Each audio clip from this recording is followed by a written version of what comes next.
Welcome everyone to our webinar on coping in a crisis through self-care.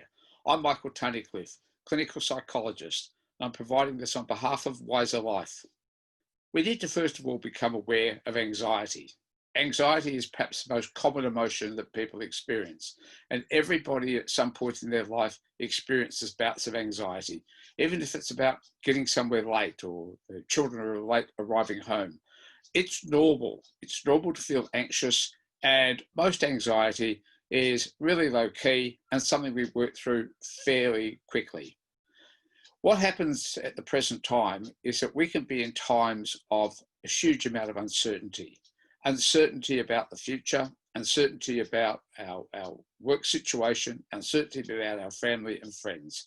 When this uncertainty is fairly constant and alarming, particularly when it has a good deal of media coverage, anxiety rises rapidly. And we need to be aware that that anxiety provokes a lot of agitation within us, and also it provokes a lot of uncertainty within us. One of the things that happens that we are constantly bombarded with is messages. The messages can come from Facebook, they can come from the media, they can come from the TV, they can come from friends, and they can come from family. And our brain tries to make sense of those messages, and it struggles. And when change is taking place, that also triggers anxiety. At this time, we usually have three primary concerns. We are first and foremost concerned about ourselves, how we feel, what our outlook is, what's happening within us. We're also concerned about others, particularly those people who are close to us, our family, our friends, our co-workers. And we're also concerned about the future. What does the future hold? Am I going to have a job? Am I going to be able to get back to normal? And am I going to be able to do the things that I usually do? That uncertainty is fairly pervasive, and it stays around for a long time. And we just need to be aware, although it's really uncomfortable, and although we do have reactions to it, it is still a normal reaction because it's our mind and our body preparing for potential danger. And we've been programmed like that for a long, long time. To put it, I suppose, into a bit of context, if you can just imagine the shape in the middle represents all of our life experiences.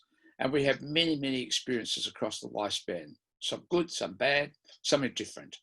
And what we learn to do over time, we learn to somehow accommodate those experiences, somehow put them into a perspective that's manageable. However, when things start to come into our life that are outside that life experience, that's the thing that triggers anxiety, because our brain just doesn't know quite how to categorize it, what perspective to put it into, and especially how to manage it. So we need to be aware that the events surrounding us and the events that are going on in our life can be outside of our experiences and can also mean a good deal of persistent, ongoing dilemma for us and persistent, ongoing uncertainty for us. So what are some of the anxiety reactions that we have and other people have? You may not see them in yourself, but you could see them in family members, you could see them in friends. There's certainly some direct anxiety reactions we have. The first one is about the awareness of danger for yourself and for others. Danger can be represented in many ways. It can be represented by just simply being afraid, and you get these feelings of just helplessness about it, particularly when the anxiety is generated by something that you can do nothing immediate about. Sometimes we're given directions on what we can do. We're given emergency information. It's really important to overcome that sense of helplessness by following those directions and doing what people in charge and people who have the knowledge recommend that we do, because that's going to be far more helpful. We can also become fairly obsessive about our own behaviours. In times of anxiety, we tend to think about what we need to do, and we tend to really force ourselves in that direction. And then, not just that, we then get obsessive towards other people too. If we think it's the right move to make, particularly younger people in our family, people around us, we want to give all of them also directions, and we want them to go the same way. This will often get some reaction back from other people, and other people aren't necessarily happy about what we're saying to them or what we're recommending. So we can have bouts of irritability, avoidant behaviour. Sometimes people will react to anxiety fairly directly, and that's seen in a form of anger, a form of annoyance, but sometimes we can act really indirectly. And that means we just opt out. We start to avoid. We start to not want to get involved in the things that are going on around us. There's also indirect reactions. It's when we're often on our own and we find our mood fluctuates. Our mood will sometimes be fine. We get some good news. We feel happy about that. But then later on, our mood starts to swing back. So mood swings are fairly understandable at this time. We can also be very hypervigilant, on guard all the time, on the outlook for something that could be a threat to us, a threat to those around us. And of course, this often leads to rumination. Rumination is that process where we find ourselves thinking constantly about what's happening. We get, as I said earlier, we get lots and lots of information, lots of input from many, many sources. And all that does, they force into our brain a thinking process that tries to analyze and reanalyze and go over and over this information, sometimes just to make sense of it, sometimes to put it into a perspective that's possibly manageable. At other times, what we're doing is simply trying to process the information because there's so much of it.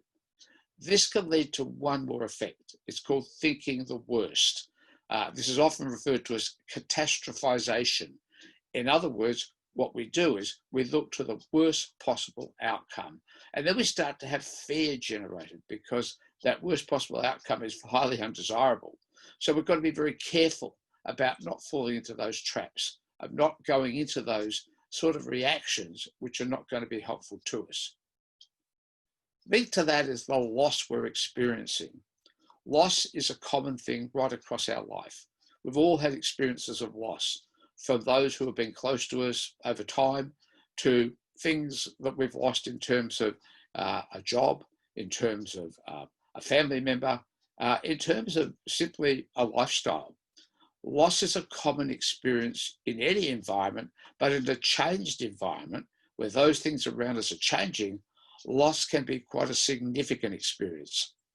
And we need to be really aware that loss has an effect on us. So we need to think about how we can counter loss. What are the things we can do to deal with loss and manage loss a little bit more constructively? And I think this is going to be an important part of how we manage our self-care, and what we do about is managing loss in a constructive way. First of all, we need to acknowledge what we're feeling. There are some people who pretend the loss means nothing. I can cope, I'll move on. But it's particularly important to acknowledge when you're feeling loss, admit to it, understand what you're feeling, understand why you're feeling it. And then don't forget the support networks around you. Just about everybody has a close support network, or at least another person they can talk to. They can process what is going on. And particularly when loss occurs, someone to talk to, someone to process it with, someone to just talk through your own experience is a very, very important way of diffusing the emotion that's come up. Remember, normal life does return. It can take some time, but humans tend to have that ability to come back to a sense of normality.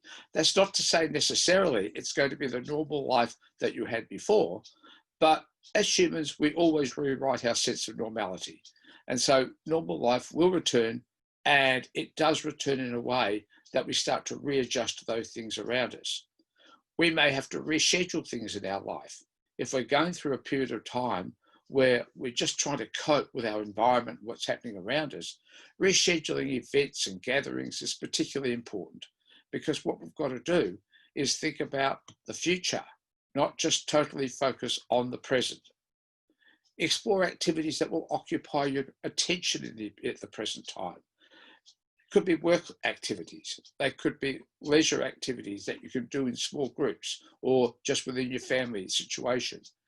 Explore activities that are going to get you mentally engaged with something that takes you away from the feelings of loss and despair. And I think the great thing we have, like we have today, is connecting with others around us using technology. I would really I suppose, not like to think about a time when people were going through an isolation process. They were being surrounded by abnormal things in the lifestyle of the community, and they simply could not connect with others with their technology. We don't have to go back very far to realize there was a time when there was no TV, there was no mobile phone, there was no smartphones and iPads and all those things. But these give us an ability to connect with other people, to talk about what you're feeling, to listen to we're going through, and to also start to get that sense of camaraderie, that sense of we're in it together, which is also an important process for getting through difficult times in our life. So anxiety management in general is a really important thing we need to do. It's something essential to how we handle the current situation and how we handle situations in general. Sometimes when you feel anxious, it's really important to just let the anxiety pass. If you're feeling anxious and all you want to do is to stop feeling anxious, sometimes that very effort to fight it increases the anxiety. Just sit with it. Just allow it to pass. Do some deep breathing. Taking in a deep breath. I have a very simple formula, and it's just sit very, very still in a chair, comfortable. Put one hand on your chest, one hand on your stomach, and then just breathe in slowly. And breathe in for a count of 3. I think this is particularly important that you breathe in for a count of 3. And just allow that breath to go deeply into the diaphragm, not into your chest.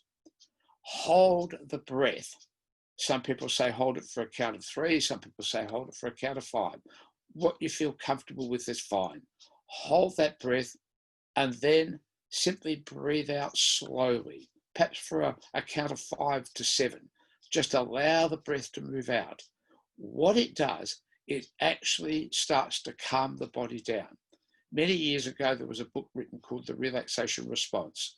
And the basis of the relaxation response was simply deep breathing, called diaphragmatic breathing, so that the body has a chance just to calm itself. You can also do something that will shift your focus. If you find yourself getting overly focused on some anxiety-provoking topic, think about something else. Think about something that's important in your life. Think about something that you're working on. Think about a hobby, a sport, an interest. And by doing that, you can actually shift your attention away from the anxiety and into something that's probably far less anxiety-provoking.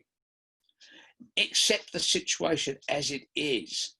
When we have powerlessness to do anything about a situation, an environment, something that's happening around us or in the world, the most important thing is not to just demand that it should be better, this shouldn't be happening, someone should do something about this. Accept what it is when it is. And in that way, you can also start to get that, I suppose, that sense of you can't do anything about it, but you're doing what you can. And that's the most important part. Be selective in the information you absorb. As I mentioned earlier, we get bombarded with information in time of crisis. Everybody's got some expert opinion, much of which could be quite contradictory. So be selective. Think about the sources of where you're getting your information from. I think I would much rather talk to an authority in the field who has some wisdom and knowledge about the topic at hand than I would to take information just off someone I met on Facebook. Even though that person may be a friend, we don't know where they got their information. And we do know at these times a lot of, I suppose, misinformation floats around. So be selective of where you're getting your information from. Put the worry to one side. In other words, if you can't do anything about it, why get involved in it? I once read a long time ago that worry is perhaps the most useless and wasteful emotion we can engage in, because what we do, we get highly anxious and ruminating about a topic or a situation that we simply cannot change. Focus on what you can do, focus on what you are doing, and focus on the things that are going to be helpful. Finally, think of your situation and think of the things in your situation that you've got a reason to have gratitude about.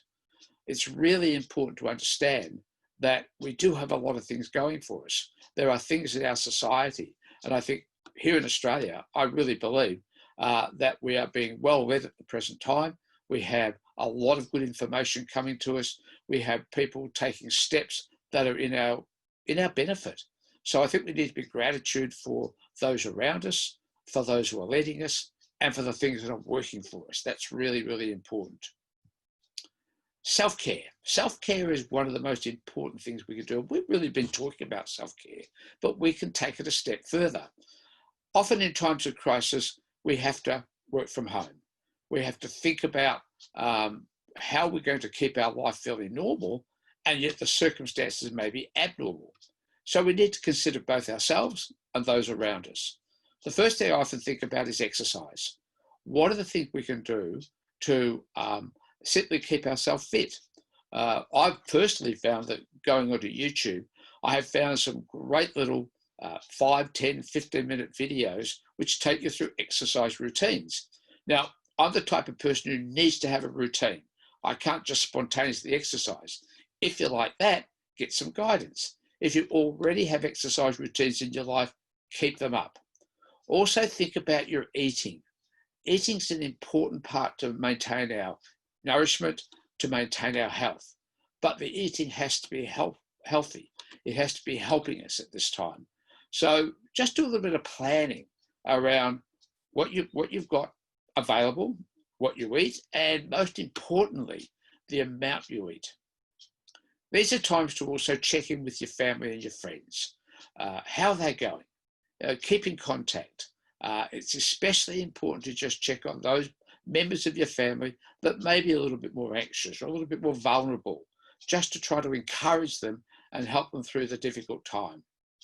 You've also got time for hobbies and interests. We can dig out those old board games. We can look at a chess set. We can also go back to our electronic means of keeping us occupied. But hobbies and interests are important things that occupy us, they keep us focused, and also they keep our brain engaged in something that's helpful and something that's fairly constructive. Other activities you could take on. You might want to read a positive book. Think about some plans that are going to be achievable when the crisis is over. Things you could plan for perhaps the following year. Studying online is really important. There's a lot of online courses, and a lot of people's university courses and TAFE courses are moving to online, just like schools moving to online. I'm doing a postgraduate philosophy course at the University of Notre Dame in Fremantle, and they're putting all their lectures online, and I'm quite enjoying preparing for the lectures, participating in the lectures, and doing the follow-up readings. So there's lots of opportunities to think about what can you do from online just to keep the brain working, to keep the brain nourished, and to keep the brain feeling active. There's lots of online groups you can join into. In fact, it seems to me today that many, many groups have moved online for their work. They've moved online for their activities. You can learn a language. You can join a book club. You can join a writing group. So check out what's available and see what online activities you can take on that are going to be helpful in this time. Before we leave this, a lot of people are working from home. And I think this is a really important thing to remember. It's not all leisure. Some people have to keep their jobs up. They have to keep their work up. If you're working from home, look at your physical environment. Have you got good sunlight? Are you working in a room where you've got a good desk and a good chair? Are you putting work into routines so that you work for a while, you can then stand up and stretch, and you can simply walk outside and breathe some fresh air? I think if you're working from home, it's very, very different from perhaps your normal work environment. So you have to think about the things you can do to make sure that you're physically and mentally staying healthy while at work, while doing work. Also, if you're working, as I mentioned, if you're working from home, your physical health is really important. But not just that, your sleep is important as well. Often in times like this, we change our routines, and we have to be very, very careful about the routines we're working to. And your sleep routine is perhaps the most important routine for your health. There's many, many pieces of research coming out now that just tell us how essential our sleep is. So think about what's happening in your life. If you don't have to get up at a particular hour to go to work, what you may be tempted to do is to sleep in. If you sleep in, you may be tempting to go to work, going to sleep rather, go to bed a little bit later in the evening. Now, this can damage what's called your circadian rhythm. Our body and our brain get to a certain rhythm that allows us to get the amount of sleep we need. If that rhythm, that cycle is actually damaged, what starts to happen is that we get out of the rhythm, we get out of the pattern we're in, and that can actually cause some problems. And it can mean that we don't feel, we have insomnia, we have sleep problems. So be very careful about your sleep routine. And most essential, avoid excessive alcohol or prescription drugs. This is a time when you could go to work, so you can maybe have a few extra drinks the night before. It's not always a good idea, simply because what happens is alcohol will definitely affect with your sleep routine. Over the years, I've had many people say to me, oh, I like to have a few drinks at night because it helps me get to sleep. What it does, but it affects the quality of your sleep. Drinking alcohol may make you feel tired, but the quality of your sleep can be damaged. So be very careful about that. Also, some people like to use prescription drugs. And this is a time, particularly if you're feeling a bit anxious or you're finding your sleep patterns are being disrupted, people reach for drugs. They may help in the short term. They certainly do. But in the longer term, they can be highly disruptive, and they can actually cause a longer term dysfunction in how you sleep and how your body cycle actually responds to situations. So be very careful of that. And if you're not sure, talk it through with your doctor. Finally, if you're struggling, if you're really having trouble managing, seek out some of the options that are available to you.